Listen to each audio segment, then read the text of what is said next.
I'm not allowed to comment on any of that. As you know, I'm under a gag order, which is very unprecedented. Donald Trump comes face-to-face in court with what used to be one of his most trusted aides. So what did Hope Hicks say when she took the stand? I'm Gadi Schwartz, and this is Stay Tuned Now.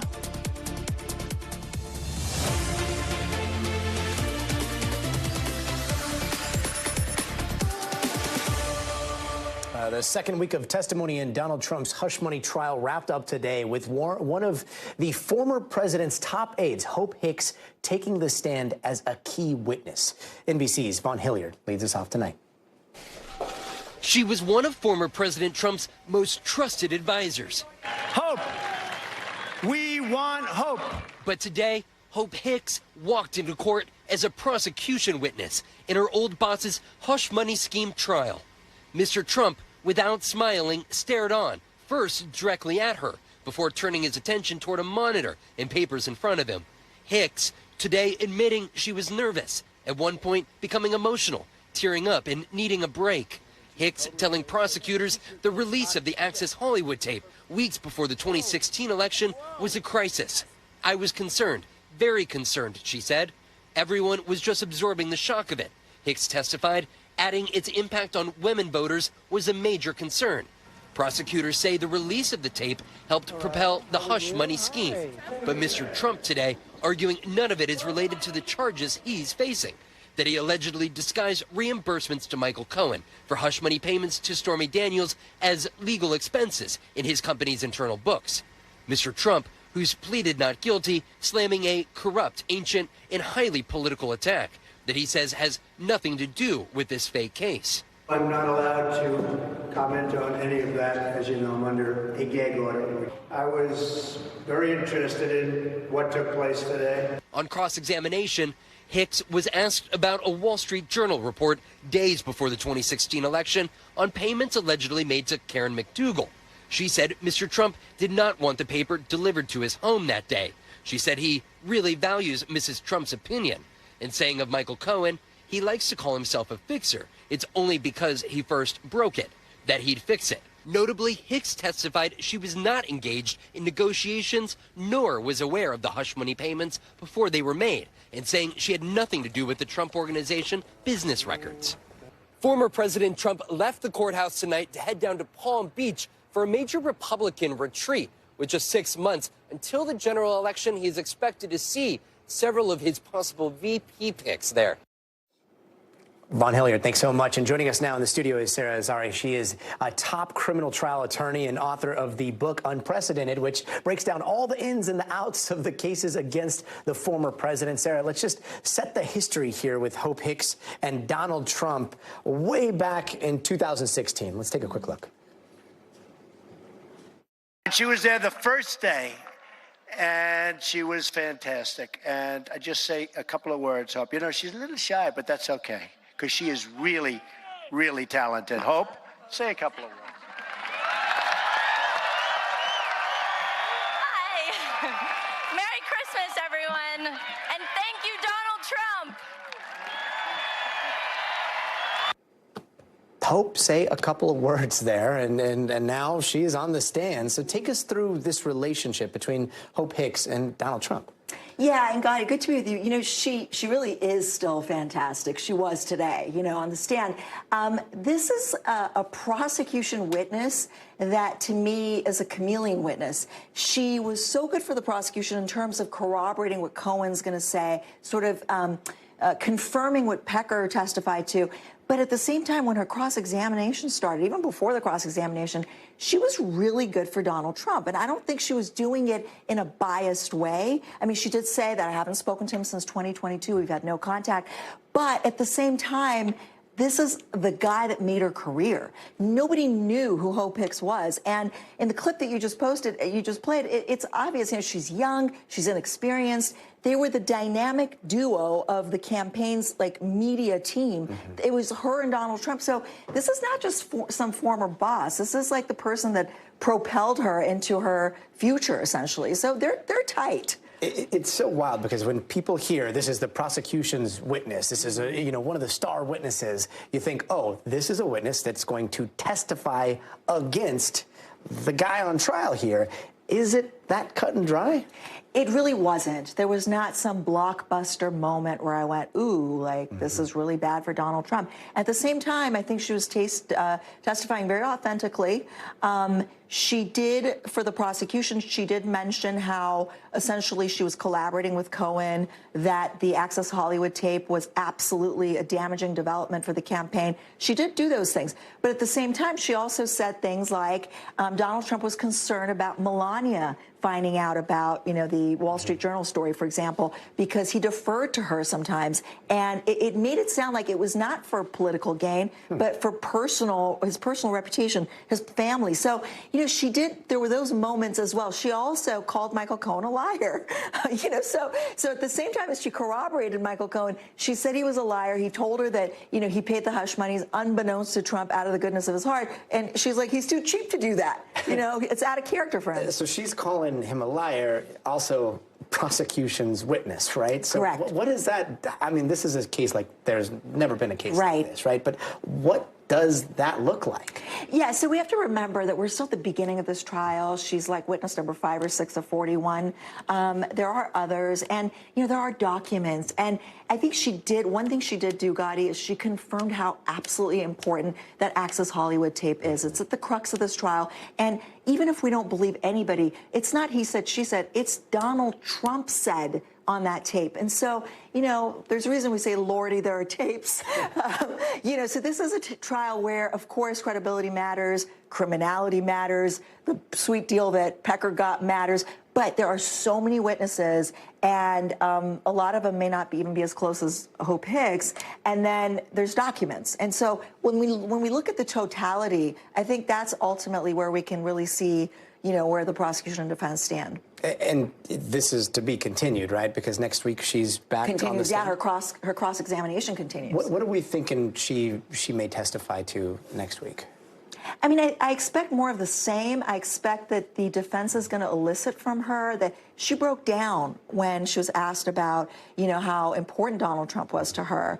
Cried, right? She was crying. She cried, yeah. Today. She was crying, and it showed how important and significant he has been, his family has been. And so I think we're going to hear more about turning this into a personal reputation issue as opposed to a political gain issue. Things like a lot of what she said today, probably more of that, you know, this hush money thing was something she found out about later. It was not something that was schemed and planned. Again, distancing Donald Trump from the payment, essentially. So I think it's going to be a lot more of what started today, but it really started and ended pretty strong today in her cross. Well, Lisa, we appreciate your perspective so much. Thank you for being here. Thanks. Good to be with you. Sure. And we're learning more about the disappearance of 2 Australian brothers and a San Diego man. Jake and Callum Robinson, along with their friend Carter Rode, had been missing since Saturday while on a surfing trip to the Baja California area. And now the FBI is saying that 3 people were just found dead in that same area, but they've refused to talk about specifics. Their family, though, says that the group was supposed to check into an Airbnb in the nearby city of Rosarito, but they never showed up. And NBC's Blaine Alexander has more about what new details we are learning from officials. Well, Gadi, this truly is a story that is getting so much attention for a number of reasons. In fact, we know that it's already garnering at least officials looking into this across 3 different countries, 2 continents. Officials there in Mexico say that they have been in touch with both American officials and Australian officials as they try and figure out exactly what is going on here. And it's another thing is that this area of Mexico, Baja California, Mexico, right across the border from San Diego, has become very popular among surfers. And so that's why so many, especially in the surfing community, have really been speaking up on social media in hopes of trying to bring some sort of resolution here and find these 3 men. So one thing that we are learning is the timeline about this. Now, according to the mother of the 2 Australian brothers, they were last heard from on April 27th. That was last Saturday. And then they were reported missing 2 days later. Now, officials there in Mexico say that they actually searched the area where these 3 men were last believed to have been seen. They found a number of pieces of evidence, including a white pickup truck in all of this. And they have taken 3 people in, at least for questioning, people that they believe may have been involved either directly or indirectly with the disappearance there. Now, certainly there are a number of questions to be answered in all of this, but we're also hearing from the mother of those 2 brothers, one of whom was a professional lacrosse player, both of them avid surfers. She basically says that the only thing that brings her comfort is that they were together, they were doing what they loved. I'll read you a snippet of the statement. She basically says, Callum and Jake are beautiful human beings. We love them so much, and this breaks our heart. Our only comfort right now is that they were together doing something that they passionately love. Gadi. Thank you. And an American tourist waiting months to learn his fate now has to wait even longer after he says he accidentally brought ammo into Turks and Caicos. NBC's Sam Brock has the latest. Gadi, good evening. You know, this was a tough day for Brian Higrich and his family in court. Not exactly clear what everyone should have been expecting, but we did know there was this mandatory minimum jail sentence of 12 years behind bars, according to the firearms law from 2022 in Turks and Caicos. But still, you had all these examples of Americans previously who had either been fined or one American who faced an 8-month sentence. And so that's sort of where we started in terms of expectations. But once you got inside the courtroom today, the prosecutors were asking for a minimum, nothing less than 12 years behind bars. Now, the backstory here is that it's a law that was passed a couple of years ago with gang violence in mind and this wave of weapons coming in from places like Haiti and even the United States. But it was not meant to sweep up dads from Pennsylvania and Oklahoma who accidentally took ammunition with them in their bags and ended up on the shores of Turks and Caicos. That's actually what happened here. Now, Brian Higrich and his attorneys were arguing, look, there's a lot of exceptional circumstances here. He's a model father and citizen. He has no criminal record. He owned right away the fact that there was ammunition. He has 2 kids who are 6 and 4 respectively. He's got a mom who has Parkinson's disease who needs his help. If there was ever a time for exceptional circumstances, this is it. And the prosecutor would have none of it. I did ask a family spokesperson for the Higriches, you know, what does it mean? What are the stakes here for his children? And here's what he told me. They will miss their kids growing up. That is the highlight. Yes, there's financial pressure. There's all employment pressure. There's all kinds of other pressures. It's pretty obvious from the record at the moment that their kids need their dads. You know, to hear about the impact of, particularly on Brian and Ashley's daughter, has been profound for me. Now, that spokesperson did tell me he was really impressed by the judge and her demeanor, asking really intelligent questions, seemed to be very balanced. He said she was calling balls and strikes, so it's not clear to him at all what direction she's leaning here, one way or the other, even though there is an immense amount of public pressure for her to come down hard because of these previous cases against Americans and the fact that the Attorney General had gone to the Court of Appeals in Turks and Caicos and said, can you please clarify this law? And the court said it should come with a mandatory jail sentence of any kind. But if there's exceptional circumstances, then you can go lower than 12. But either way, a potentially harsh punishment. And it is super relevant in the sense that you have several other men who are detained, including Ryan Watson. He's the guy from Oklahoma City, also with 2 kids. They're all watching this so closely because they think however the sentence plays out for Higrich likely is how it's going to work for these other fathers as well. And the potential for devastation absolutely exists. That's the very latest, Gadi. Let me send it back to you. Sam Brock, thank you. Hey, welcome back. And here are some of the other headlines we're watching tonight. Today, the Justice Department released an indictment against Texas Representative Henry Cuellar and his wife, Imelda, charging the pair with bribery and money laundering. Now, the indictment says the couple allegedly accepted over $500,000 in bribes from 2 foreign countries in exchange for Cuellar influencing legislative activity. He has denied any wrongdoing, saying he still plans to run for re-election. And officials say a 5th body has been recovered from a vehicle in that aftermath of the Baltimore bridge collapse. The body of 49-year-old Miguel Gonzalez was found on Wednesday. One person, Jose Minor Lopez, remains missing. And a hearing for country music star Morgan Wallen has been postponed until August. He's accused of throwing a chair from the rooftop of a bar and nearly hitting 2 police officers. Wallen didn't show up for the hearing that took place earlier today, but his lawyers promised he'd be there in August. And new numbers from the Labor Department show that the U.S. economy added 175,000 jobs in April, and the unemployment rate came in at about 4%. It's a little below what experts predicted, but they say it's nothing to worry about. And Microsoft is banning police departments from using its AI for facial recognition. Now, the news comes a week after a company that makes tech products for law enforcement announced a product that uses open AI models to summarize audio from body cams. It's unclear whether the new rule is in response to that product launch. And it's been a very tense week of standoffs between protesters and police on college campuses nationwide, with more than 2,000 arrests and dozens of encampments cleared up, and it doesn't seem to be over yet. In New York City, officers showed up this morning at New York University in the New School. 43 people were arrested at the New School, while 13 were arrested at NYU. And over at Columbia University, protesters there are still putting the pressure on campus administrators overnight, showing up to the home of the university's president.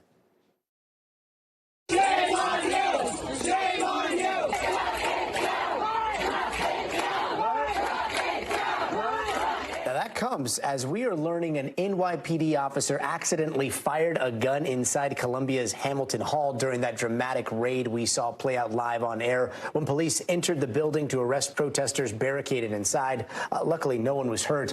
Back here on the West Coast, this is the extensive damage left behind at Portland State University's library after protesters barricaded themselves inside earlier this week. At least 30 people were arrested there.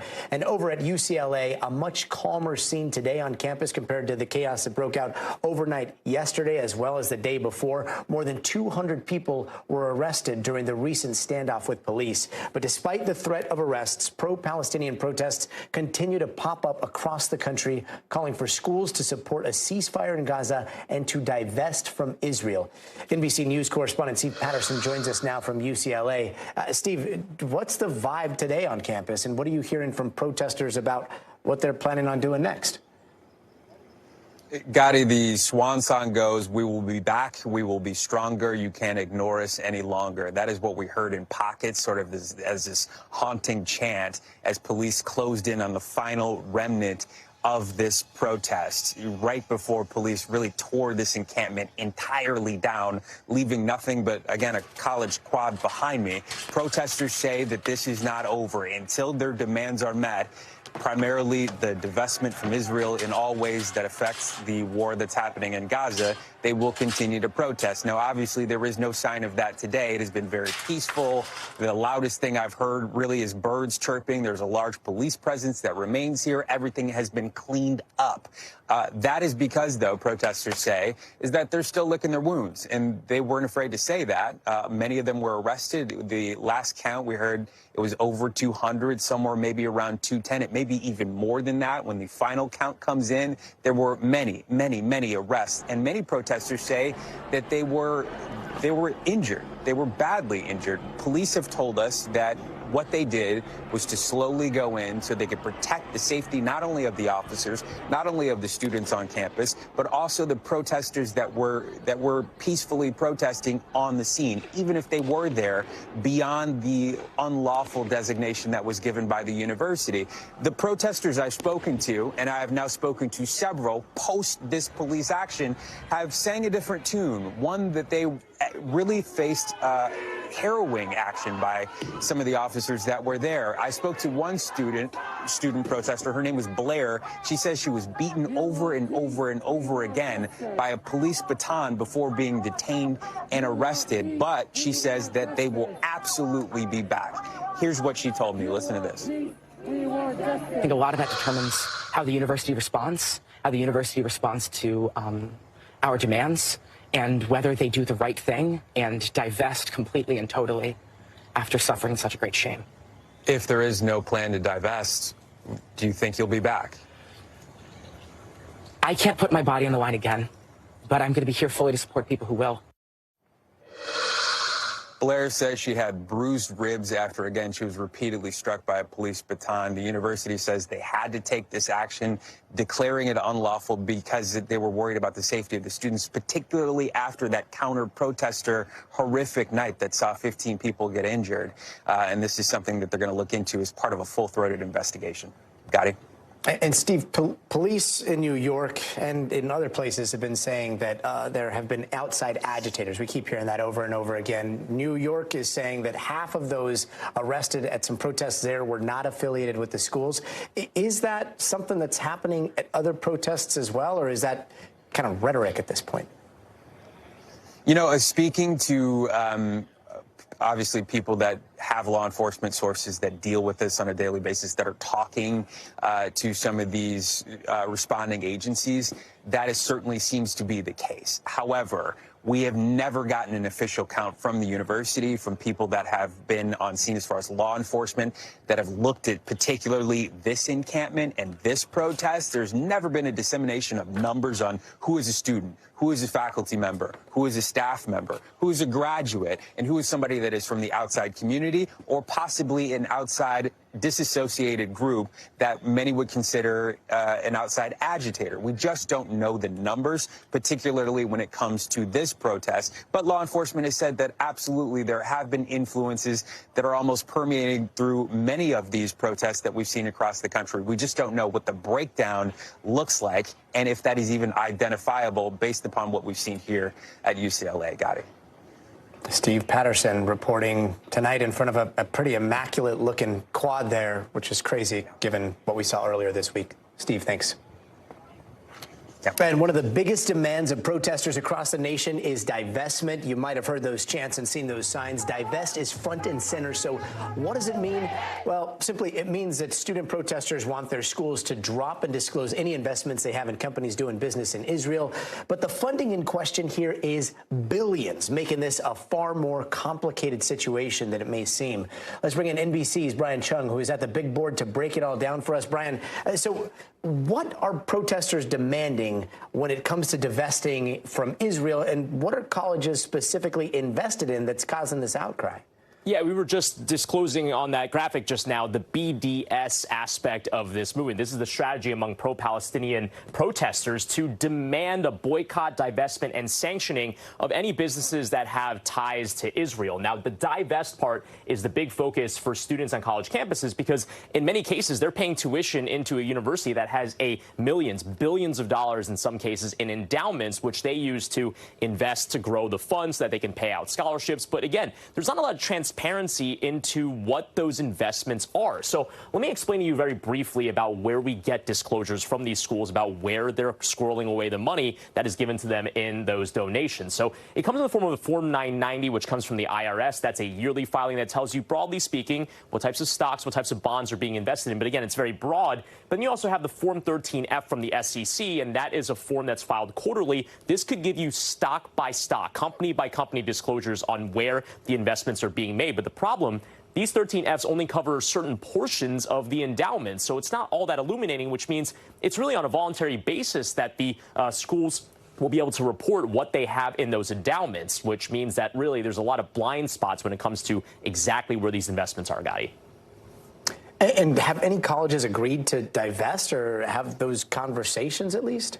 Well, there have been conversations on some college campuses. When you look at Brown University, there's been an agreement. But again, the challenge with divesting is that we don't even know how much investment there is into businesses with ties to Israel. And if I may, I just want to give you one example at Columbia University, really the epicenter of all of this. When we're talking about the pot of money that they have, this is a big university with a lot of donors. They have an endowment fund that is $13.6 billion with a B. But when you look at the forms like I just outlined, that 13F from the SEC, it discloses $68 million by a stock-by-stock basis, which means that you really only have any sort of transparency into 0.5% of the overall endowment. The other 99.5%, you just don't know what's in there. That's what makes the divestment part of this so challenging.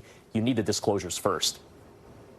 Your math is always astounding. Question for me is, why don't colleges just share more of their finances, especially the ones that are public universities? Yeah, well, in the conversations that I've had with current and also former managers of some of these endowments, they say, look, first off, there's a fiduciary responsibility. If they disclose the entire portfolio, would that give away their investment strategy so the university across the street can just copy them? But then you also have the protection of the identities of money managers. This is a big one. A lot of the hedge funds and the asset managers that are hired by universities to actually do the investing, they don't want to be known. They don't want their client list to be public. So that side of things is very much an interest of both the university and the money managers to remain anonymous. But then also there's a lack of requirements. Again, as I just outlined, really only those forms, the IRS's 990 and the SEC's 13F, that's the only required disclosure where we can see any sort of transparency into what they're invested in. Could that change with the movement? Remains to be seen. Yeah, that 0.05 or that 0.5% just seems very dark at this point. Brian Chung, thanks so much. And let's bring in Todd Wolfson. He's a professor of journalism and media studies at Rutgers University. Rutgers is one of the universities where protesters peacefully removed their encampment after what seemed to be very productive discussions with their administration. So we are trying to figure out what went right there. Professor, how did Rutgers manage to do all this, especially when a wave of violence seems to be spreading nationwide? You know, I think there's a bunch of things in play there. First and foremost, the students started their encampment on Monday, and they took it down peacefully on Thursday at around 4. I think negotiations began with the university writ large on Wednesday. And some of the things I think that went right, I think the students were very clear-eyed about what they could win and how to win it. And there was really good leadership there and really thoughtful. I think the administration also wanted to find a solution. And then the last thing, I'm the president of the faculty union there. We represent about 5,000 workers at the university, and we were out with our students the entire time. In fact, on Thursday, there was a timeline, and at 4 o'clock, if the students had not voted to agree to the negotiated deal, the police would come, and we had about 200 members that said that we would support the students' right to continue the protest. And I think there was just a lot of support from a lot of different parts of the community, and the administration also was quite thoughtful and negotiated in good faith in this moment. So I feel really good about the settlement and the next steps. And at the center of so much of this is divestment. It's such a big demand. Has there been a reluctance at Rutgers to kind of open up all the books and talk about the money? Because that is kind of at the heart of all of this. Well, I can say, as the president of the union, I had to negotiate a contract last year. We have a devil of a time getting the university to be straight with us about its finances. And I think the same is going on with the students. What the students won is a process. And so, you know, they're going to have to fight to hold the university accountable, and the faculty union will support them because the university has agreed to this. But basically what they've agreed to around divestment is the university has the board of governors runs the university, and the board of governors has a committee on investments. That committee on investments had already, as a contingency plan, looked into what divestment would look like. And they now have invited 5 students from the encampment to join that committee and create a process of figuring this out moving forward. So it's good. This is dialogue. I think the students will have a role in thinking about this. Will there be agreement in that process? I'm sure there'll be hurdles to move through, but both parties really wanted to figure out a way forward, and that's what's important. And I think that we will see some element of divestment. Will we see the entire divestment the students began their demand with? I don't know. That remains to be seen. But I think both parties are committed to these talks. By no means a conclusion, but definitely dialogue. Thank you so much, Professor. Thanks for having me. Sure.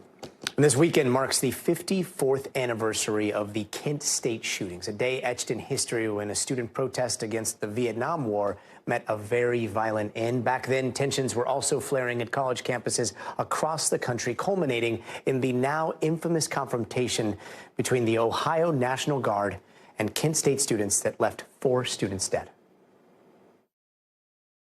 The United States should withdraw its troops from Vietnam. People are dying in Cambodia and Vietnam, and you're talking work? Nixon, we ain't gonna work on your farm no more. I have concluded that the time has come for action. The year was 1970. President Nixon had just announced a new offensive in Vietnam. And then at Kent State, students protesting the war were enraged. The school's ROTC building was set on fire, and protesters found themselves face to face with the Ohio National Guard called in to keep the peace. Then May 4th, tensions reached a boiling point. Students clashing with guardsmen, the general ordering soldiers to lock and load their weapons. A large crowd forced soldiers to retreat, and then some guardsmen opened fire. I was fairly close to the National Guardsmen when they turned and fired. Joe Cullum was a Kent State junior at the time. I was in a bit of shock. I never thought they'd fire. I never thought there was a reason to fire, but clearly they did. I didn't know how many other people were hit at that point. At that moment, less than 100 feet away, was freshman Dean Kaler. I was surrounded by a group of students who were down looking at me, and one guy came to me and said, "Don't move." He had a bullet lodged in his spine. It seemed like it took forever. It took more than 10 minutes for the ambulance to get there. Dean would never walk again, and 4 of his classmates died that day. What happened in Ohio was a national shock. The death of 4 young people has numbed all of us. Half a century later, Dean and Joe find themselves watching and worried about a new generation of campus movements today. I am concerned that this will escalate to the point that it did in 1970. Cheered by students taking this action. I just hope they understand what they're getting themselves into. And while the tragedy at Kent State still echoes as a cautionary lesson for law enforcement, Joe and Dean want young people today to remember this advice. You have to know what the outcomes could potentially be and be prepared for them. Know what you're protesting. Know why you're protesting. Don't be afraid of the consequences. Will we learn from history? I hope so. Coming up, severe flooding in Texas is forcing mandatory evacuations, and now experts say the worst is yet to come. Details are straight ahead. But first, you got to see this. See a little girl in East Hartford, Connecticut, was playing in the middle of a busy street and was about to run into an intersection when she was saved by a couple of heroes. Now, 2 barbers saw the girl through their shop's window and immediately ran out to grab her before she would have been struck by a truck. Kid is okay, and the barbers returned her to her mom at a bus stop nearby. Very lucky those guys were there at the right place at the right time to save the day. We'll be right back. Hey, welcome back. Severe flooding continues in Texas. We're going to head there in just a second. But first, here's some of the stories happening out west that we're following right now. We are following this disturbing report in Las Vegas. A murder suspect there is accused of eating part of his victim's face. Now, this happened on Sunday near the Vegas Strip when police say Colin Check, who's apparently homeless, attacked another man. Check is accused of eating parts of his face after killing him. And in Portland, 15 police cars have been burned at a training facility. It happened overnight when police and fire crews were called to put out those fires. No one was hurt, and a nearby building wasn't damaged, but it is unclear exactly who was behind that arson.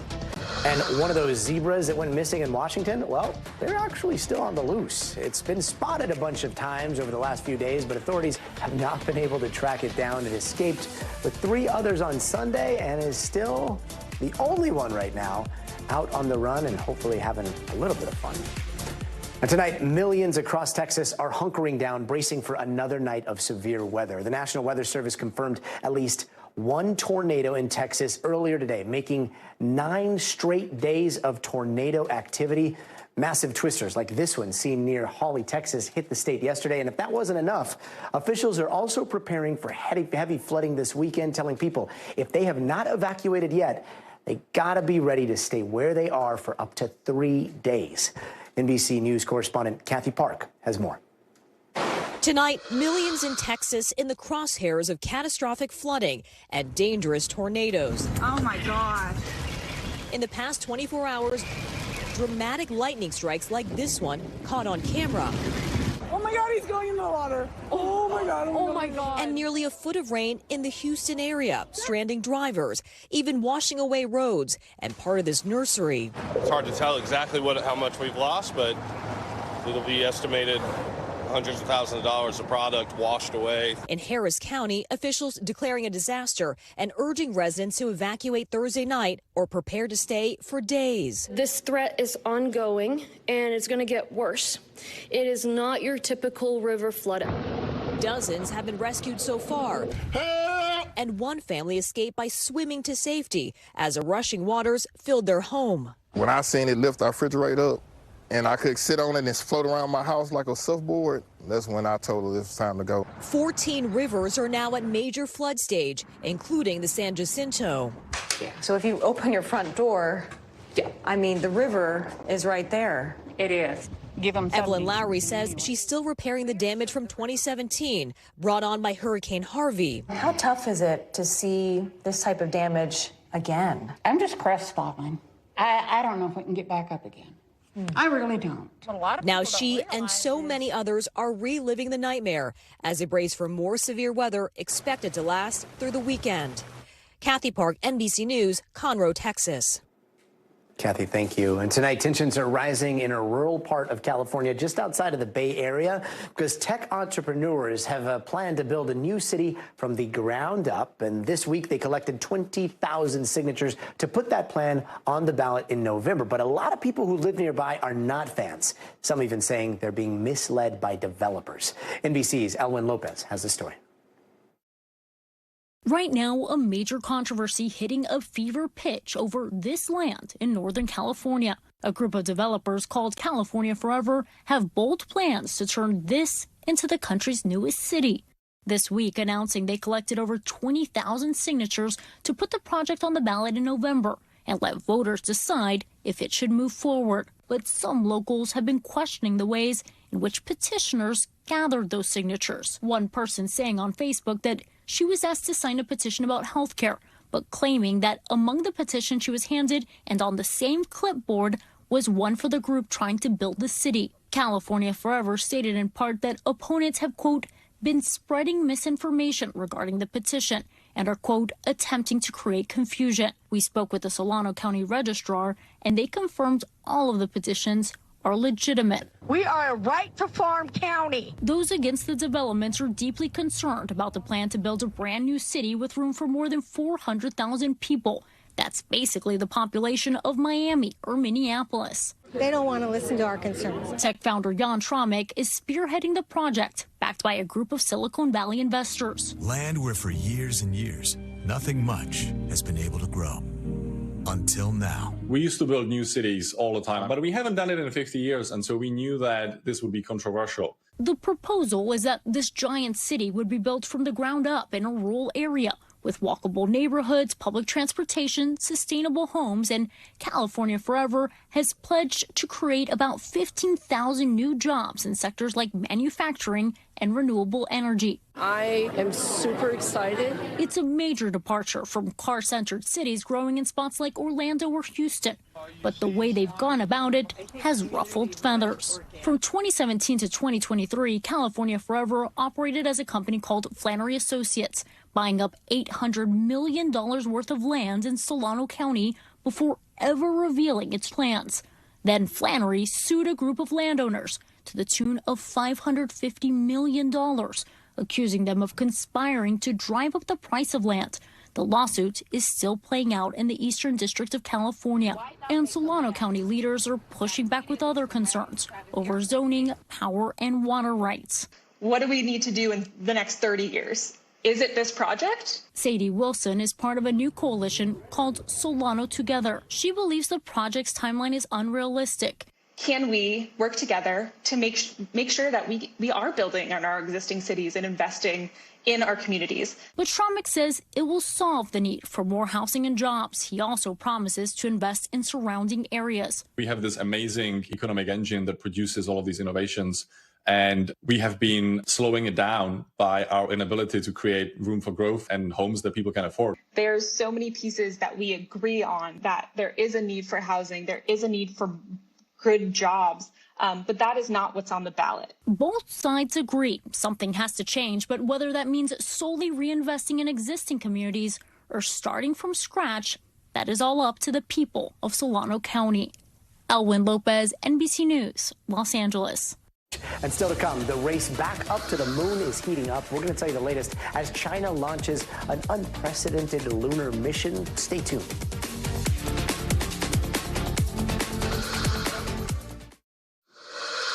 Hey, welcome back. China is blasting off for the far side of the moon. That story in just a moment. But first, let's take a quick look around the world.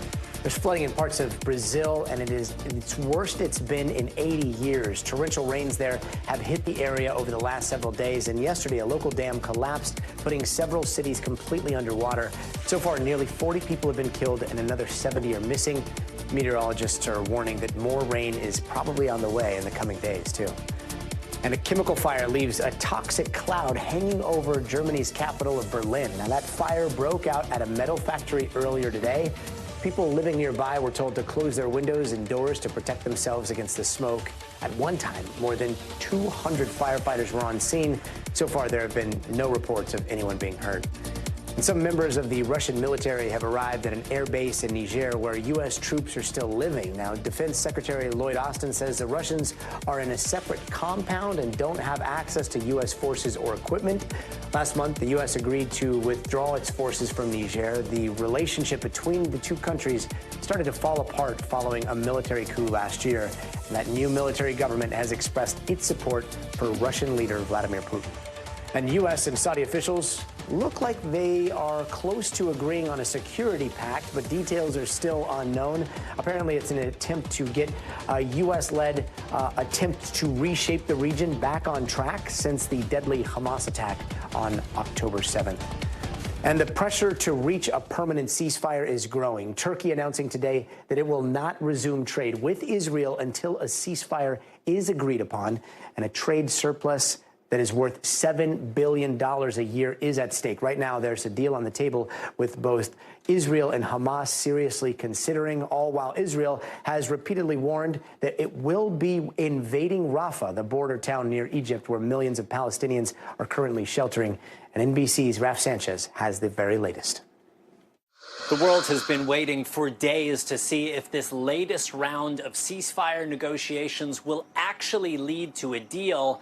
NBC News has now confirmed from a source familiar with the situation that the CIA director, Bill Burns, has returned to the Middle East in the hope of getting this deal over the line.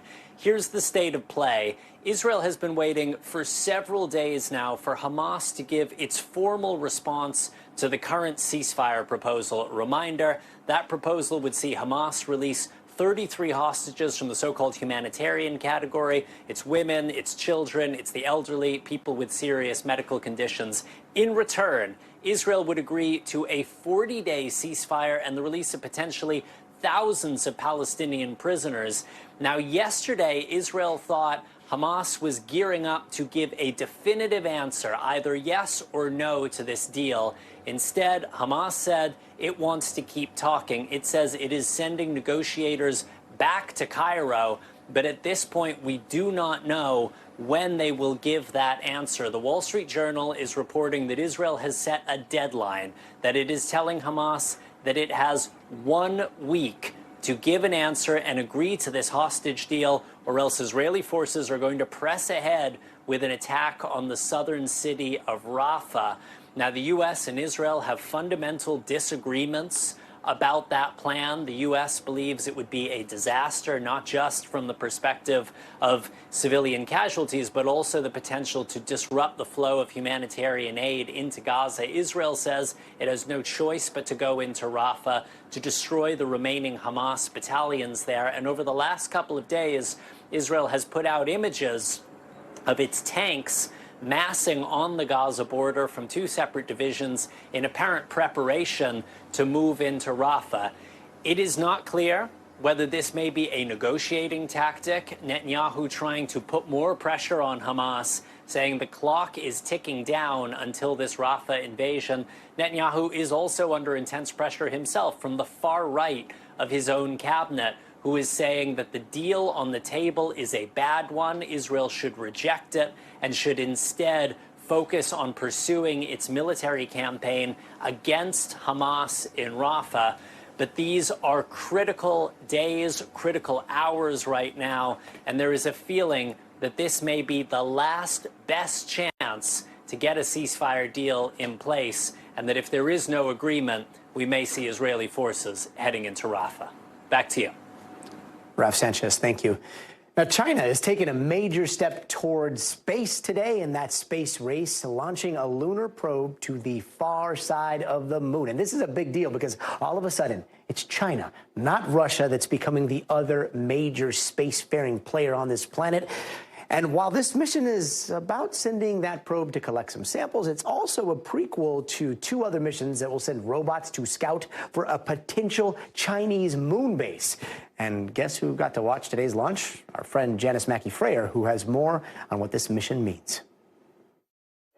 We're roughly 1.5 miles from the launch site, which you can't see because of rain and fog, but you could feel that liftoff. This lunar lander mission expected to last 53 days, and if it's successful, would be a first for any country. Chang'e 6 is headed to the far side of the moon to collect samples of rock and debris from a region never explored before. Those samples, roughly 5 pounds, would be returned to Earth and, according to Chinese space officials, would be accessible to most other countries for research. This marks a major milestone for China's ambitious space program and its goal of putting Chinese astronauts on the moon by 2030. But it's also posing a concern for U.S. officials. The head of U.S. Space Command recently saying that China's program is advancing at, quote, breathtaking speed. He says the worry is geopolitical competition between rival blocs to dominate not only the moon, but the space between it and Earth. But for most people here in China, this launch was a national event. There are literally thousands of space tourists who have come here to Hainan Island to witness it. An atmosphere like a festival or a carnival with flags and souvenirs took over at beaches and on rooftops, anywhere that could offer a view of this launch site for people to look to the sky and beyond. Always fun to look to the sky. Thanks so much, Janice. Before we go, it is time for the future of everything, and tonight we are talking about AI-driven fighter jets. And also, speaking of futuristic aircrafts, check this out. The Smithsonian, yes, the Smithsonian unveiled a Boeing CV-2 cargo air vehicle decked out to look like a Star Wars X-Wing fighter. It's all in honor of May 4th tomorrow, so May the 4th be with you. We'll be right back.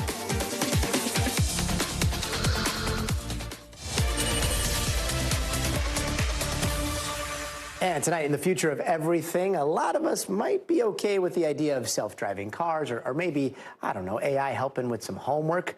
But how do we feel about an AI-powered fighter jet? Tonight, the U.S. Air Force is taking us on a historic ride. NBC National Security and Pentagon correspondent Courtney Cubie has this wild story. This is a rare look at the future of the U.S. Air Force in combat. It's called Vista, an unmanned fighter jet piloted by artificial intelligence, flying head-to-head in a dogfight with a manned F-16, even outperforming the human pilot.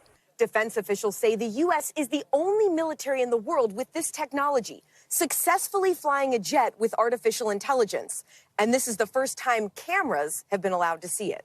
Up till now, there has not been a pathway for machine learning agents to control the flight-critical systems of an aircraft. On Thursday, the Air Force Secretary made an unannounced trip to Edwards Air Force Base. Where's it gonna be? Suiting up and going for a ride in a mock dogfight, flying nearly the speed of sound, separated by just 1,000 feet from the manned fighter jet. He says the technology still needs work. We still got a ways to go with it, but making good progress. But some test pilots aren't sure. This artificial intelligence, this robot, and they're so new, and we don't really understand fully how they work. So you don't trust the aircraft to be flown by AI at this point? No, not really. Like drones, they could fly ahead of manned aircraft during combat, conducting strikes too dangerous for human pilots. But unlike drones, the computer will be in charge, not an operator thousands of miles away. And even though humans will still be involved in making key decisions, this raises serious questions. Is that a possibility, really, this kind of technology going rogue? I think it's too early to say it is or it isn't. Do you ever see a point of fully autonomous weapons, so U.S. Air Force aircraft that are fully autonomous weapons. We're not going to unleash killer robots on the battlefield to kill anything they want. That's not going to happen. We're going to make sure that we comply with the laws of war. Kendall says the future is not far away. AI could be in cockpits in the next few years. Computers flying missions once considered too complicated for anything but the human mind, soon changing the face of combat aviation. Courtney Kuby, NBC News, Edwards Air Force Base. That gives a whole new meaning to the term autopilot. Finally, we want to send you into the weekend with 60 seconds of joy tonight. We want you to meet a 100-year-old veteran who got an honor that was decades in the making. Mauricio Casillas from WRC has more on this sweet surprise. Jack Milton's lived an extraordinary life. A decorated pilot with a 31-year military career. He served in World War II, Korea, and Vietnam. But there was one thing that's always eluded him. He never got to don the cap and gown and get his diploma in 1968 since he was in Vietnam. Something the University of Maryland Global Campus had to fix for one of its most distinguished alums. I've thought about it many times that I was unable to attend my ceremony after all that hard work, and this more than makes up for it. He originally thought the school was hosting a luncheon to celebrate his 100th birthday, a milestone he reached back in August. The surprise was the icing on the cake. I feel like this is the finale of a long journey in education. And again, I keep using the word appreciative, but I can't think of any other word. Congratulations, John. And that does it for us this week. I'm Gadi Schwartz. We'll see you right here back then on Monday. But until then, stay tuned now.